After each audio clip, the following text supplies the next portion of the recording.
Hey, so back at it on Tuesday, and I got this all dialed in. I forgot to record any footage of that, but there it is.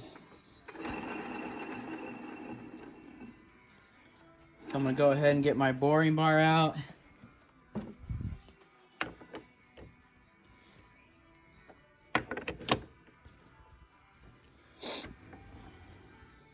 And the way I do this with my lathe, it's gonna be different depending on what lathe you have. I was lucky enough I picked this one up. It was in good shape. I think someone either sort of say refurbished it, restored it, whatever. It's definitely been painted before. It was actually used to belong to the U.S. Navy. See the stamp here? So I find that really cool because that would have been back in the 50s. Maybe that's why it's got extra layers of paint on it, and the Navy paints everything.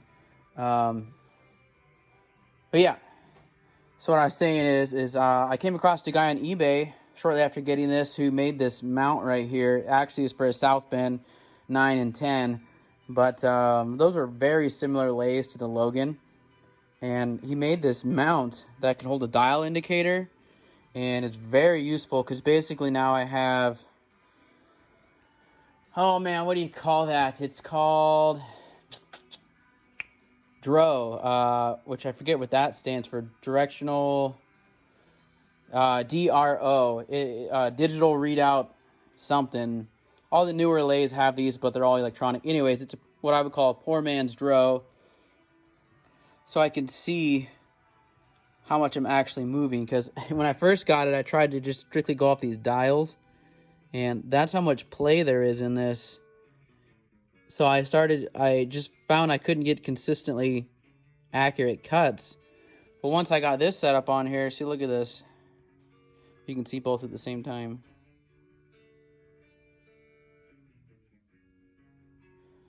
And then you can get these mounts for like any lathe out there. They're all over eBay. But this one then record this direction. So what I do is I get my bar in there, I get it all set to the edge closest to me, and then all the way up, I set all my dials to 0. So that way when I make my cut, it moves this direction. I come back, I hit my 0. This will tell me my depth of cut. So if I'm going for 40 thousandths, I'll do 10 to 15 thousandths cut per time. And then when I hit my 40, I'm good to go. But yeah, so I'm going to go ahead and cut the squish bend on this right now and then get moving on. This is where a carriage stop is important. So right here, this will lock my whole carriage down. And, you know, I don't know how other guys do this.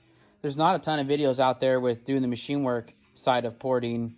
And this is where you just have to figure out what works for you. What works for your machine, for your instruments you have to use. This is just what I found works for me. I don't know how anybody else does it. Someone else might look at this and go, well, that's all wrong. Well, it's not wrong because I get good results and it works.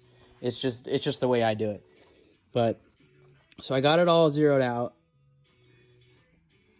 So that'll move this direction for my depth of cut. This just helps me get lined back up when I come back to make my second pass.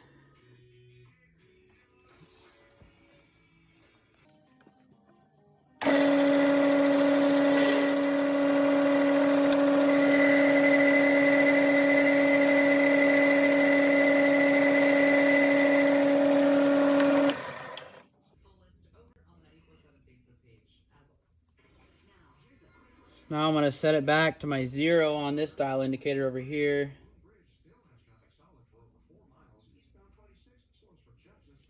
Now I'm ready to do my next cut. So I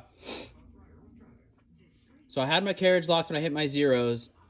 I made my first cut, and then, oh no. I had it all zeroed out, locked my carriage, and then I got it going, and then I unlocked the carriage. I moved the carriage towards the cylinder to get a 10 thousandths cut, locked my carriage again, and then I actually made the cut. Because if you don't lock your carriage, it will move a little bit.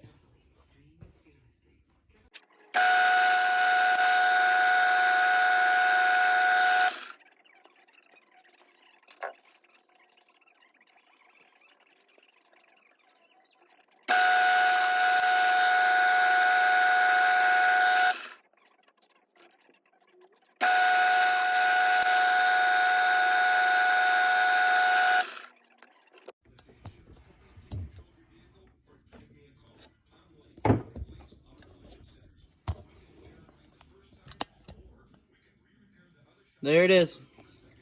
There's my squish band cut.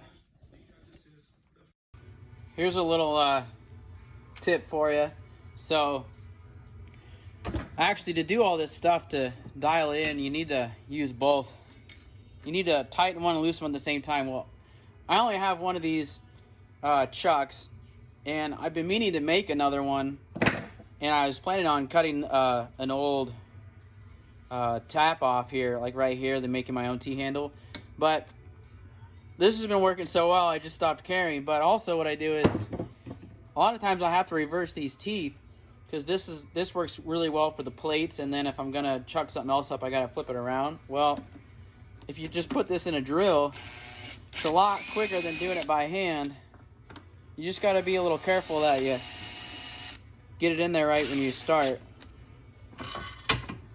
I mean, you don't want to cross thread it, obviously, and it'd be pretty hard. These are really thick, coarse threads, but you can bind it some. I definitely have bound it before. But as soon as there's any unwanted tension, you know, just stop and redo it.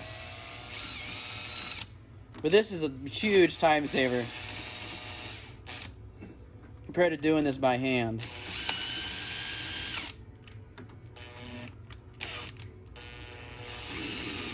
So you bound it up there, but you know, have a soft hand, soft touch. As soon as you feel tension, stop. So this 0.8 4-cylinder is a little odd. See how there's that circle going around it with some ridges? I mean, I'm sure the stock gasket seated in that or something, but I've never seen another saw with that. So I'm actually just going to cut off maybe 10 thousandths, and then I'm going to go back and check my squish to see where I'm at, because it's just kind of weird. So I'm going to play on the safe side and make sure I don't cut too much. So when I made this mandrel, I forgot to cut a relief in it, so I went ahead and did that right now. I see that?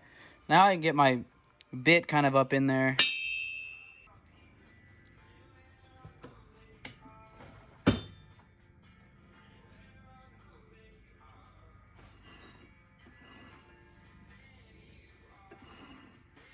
Like I said, I'm just going to make a small cut and then check my squish, because this stuff's weird.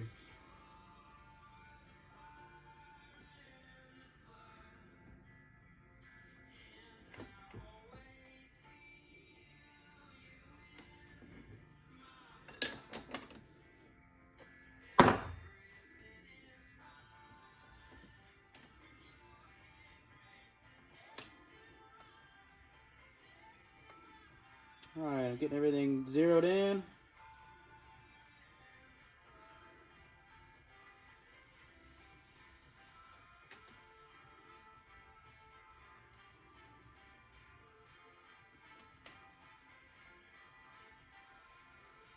Alright, this is going to be a 10 thousandths.